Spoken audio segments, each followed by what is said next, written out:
Imagine waking up in a world where all your choices, from the career you pursue to the relationships you sabotage, are not really yours. A place where seemingly conscious decisions are merely echoes of voices buried deep within your mind, whispering, orders you've never questioned. You think of yourself as a rational being in control of your own destiny, but what if everything you believe about yourself is a well-crafted illusion?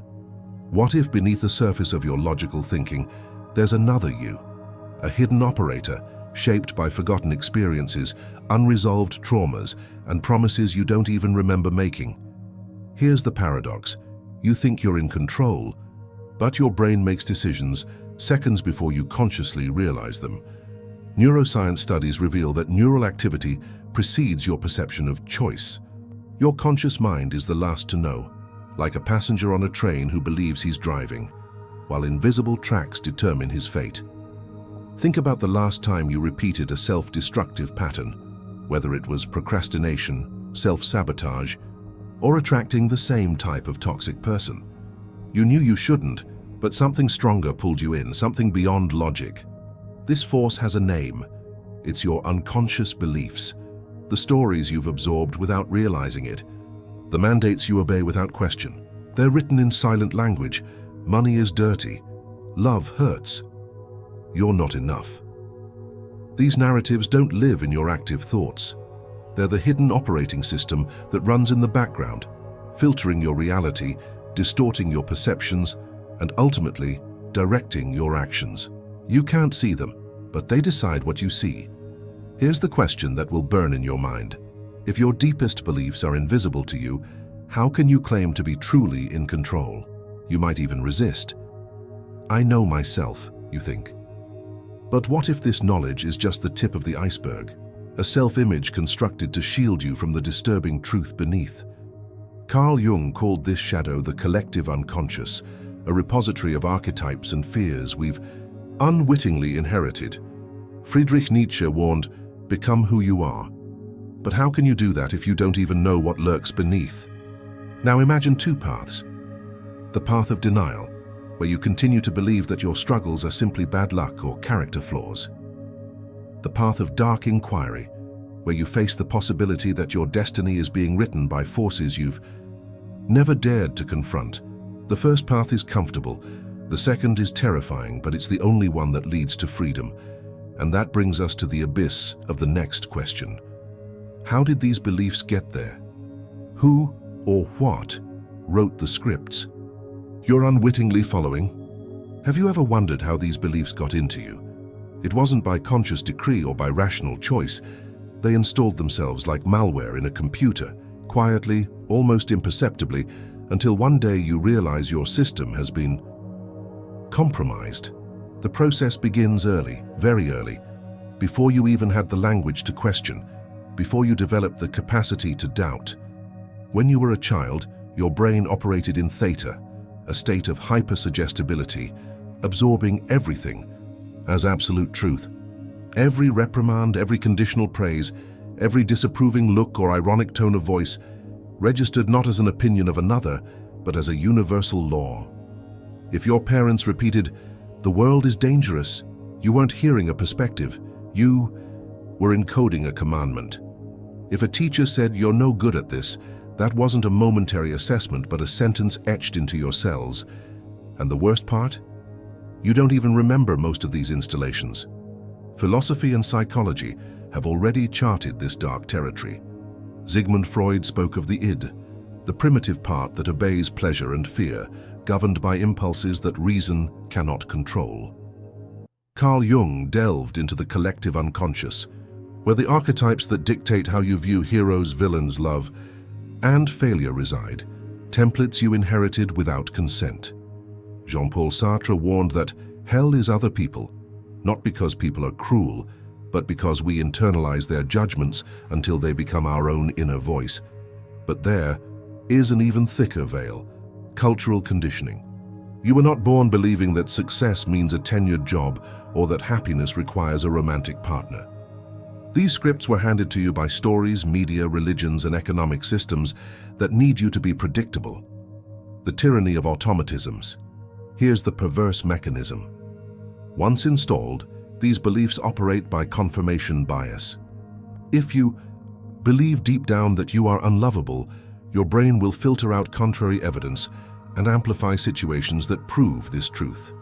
You will ignore people who value you and cling to those who treat you with indifference, not out of masochism, but out of fidelity to your internal program.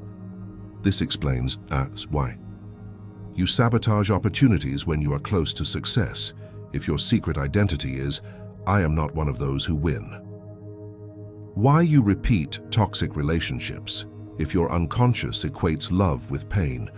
Why, even when you achieve goals, you feel empty, because the real script was not be happy but never be enough.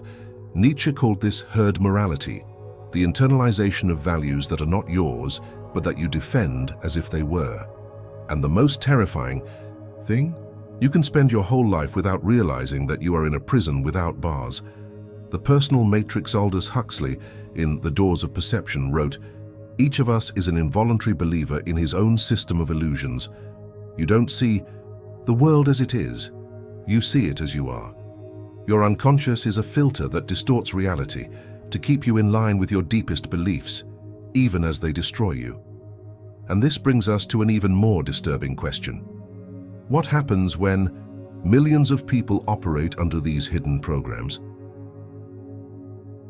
Imagine a virus that infects not your body but your perception, something that quietly distorts the way you interpret opportunities, risks, love, and even your very identity. Now imagine that this virus not only exists, it has been inside you, for years shaping decisions you believe to be rational. This is the true influence of unconscious beliefs. They don't just distort your individual reality, they create collective patterns of self-sabotage, inequality, and historical repetition. The mirror effect, how your unconscious distorts reality. Your brain doesn't process information neutrally. It filters, edits, and distorts everything to align with what you already believe.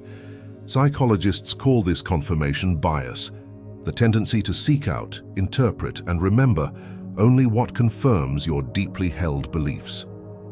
If you believe that people like me can't achieve wealth, your brain will ignore examples of people who have overcome similar conditions, overestimate obstacles and underestimate opportunities, creating self-fulfilling prophecies through hesitation or self-sabotage. You're not seeing the world, you're seeing a reflection of your inner programming.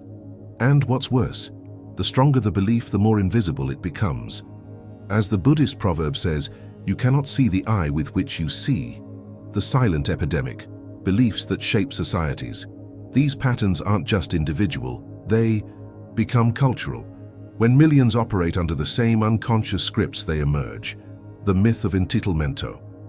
Why do some people accumulate wealth while others live in scarcity, even though they work equally hard? So many believe deep down that some are born to succeed, others to serve, and act accordingly, perpetuating inequalities. The romanticization of sufferingo. How many of us repeat "true love hurts" or "nothing comes easy," attracting toxic relationships and avoiding genuine happiness?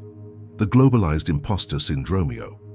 Even the most talented people doubt themselves because they have internalized that success is for others, not for me. The price of unconscious ignorance.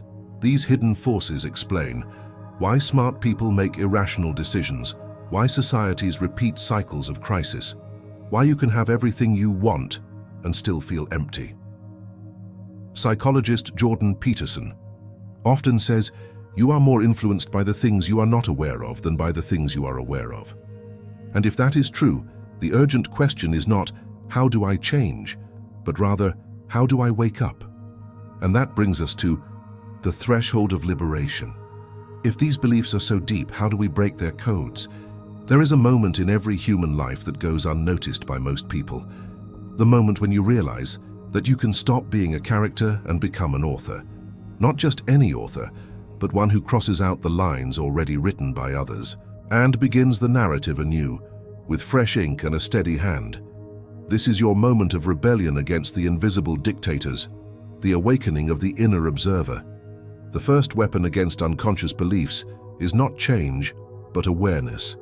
Viktor Frankl, a survivor of the Nazi concentration camps, discovered the most revolutionary principle in human psychology. Between stimulus and response, there is a space. In that space lies our power to choose. You need to become an archaeologist of your own mind. Ask yourself, when was the first time I felt that I was not enough? Who taught me that money is dirty or that love has to hurt? What stories am I repeating without questioning their truth? These questions do not seek immediate answers. They open cracks in the concrete of your programming. The art of radical. Reprogramming neuroscience reveals that neurons that fire together wire together. Your beliefs are well-paved neural pathways. The good news? New paths can be opened. But it takes more than positive thinking. It takes contradictory experiences. Break body patterns, If you see yourself as clumsy, dance. If you believe you're not athletic, walk with the posture of someone who owns your body. Your body believes what you do, not what you think. Create new narratives, Write letters to your child self refuting every lie you've ever absorbed, or invent. Hey, character who has the qualities you think are impossible, then act like that person for a day. Seek contrary evidence. If you believe you always get cheated on, list all the honest relationships you've witnessed. Or if you think money corrupts, study genuine philanthropists. The power of controlled chaos. Friedrich Nietzsche proposed amor fati, the love of fate. But there's a secret to this. You can only truly love fate when you stop unconsciously repeating the past. Try purposeful discomfort. If you always avoid conflict, disagree openly once a week.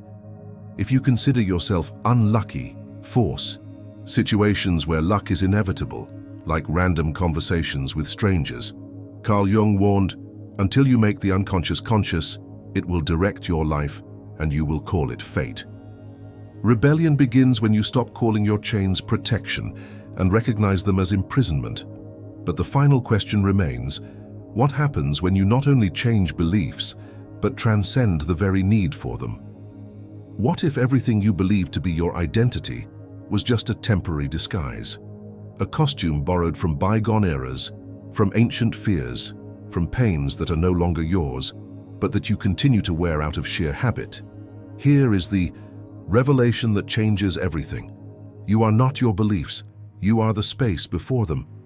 The consciousness that observes even the most ingrained thoughts, the silence behind the noise, the unchanging sky behind the passing clouds, the illusion of fixed identity. All your lives, the failure, the hero, the victim, are roles you can shed. As Alan Watts wrote, trying to define yourself is like trying to bite your own teeth. The me that believes I'm not good enough is just a thought. The me that fears abandonment is a memory dressed up as reality. The validation-seeking I is a ghost that feeds on imaginary applause. When you realize this, the true collapse of the personal matrix occurs. It's not that your beliefs disappear, it's that they lose their right to rule. The paradox of freedom. Here's the secret no one tells you. You don't have to change limiting beliefs. You just have to recognize that they were never your essence. They're like open programs on a computer. You can use them, update them, or close them, but they're not the operating system. Try it now. Close your eyes and imagine a belief that limits you. Ask, who is the I that believes this? Notice how this question creates a space between you and the thought. That space, however small, is the door to freedom. The ultimate irony, you've been seeking more all your life, more success, more love, more security. But the ultimate realization is that you need to be less of a character, less of a story, less of an ego. The masters have always known this. Buddha called it anatta, no self. Lao Tzu spoke of emptying yourself. Krishnamurti taught that truth is a pathless land. You are not becoming something new. You are remembering what you always were before the world told you who you should be. Tomorrow, when you wake up, try this experiment. For a few moments, don't think about who you are. Don't reminisce about your past. Don't project your future. Just be like the first morning of the world. In those brief seconds of pure presence, you will experience what the wise call liberation. It is not a state to be achieved, but to be recognized. And when you return to the flow of life, something will have changed forever. You will be able to use beliefs as tools instead of being used by them as puppets. This is not self-help. It is creative self-destruction. The end of the character you thought you were. The beginning of something that cannot be named, only lived.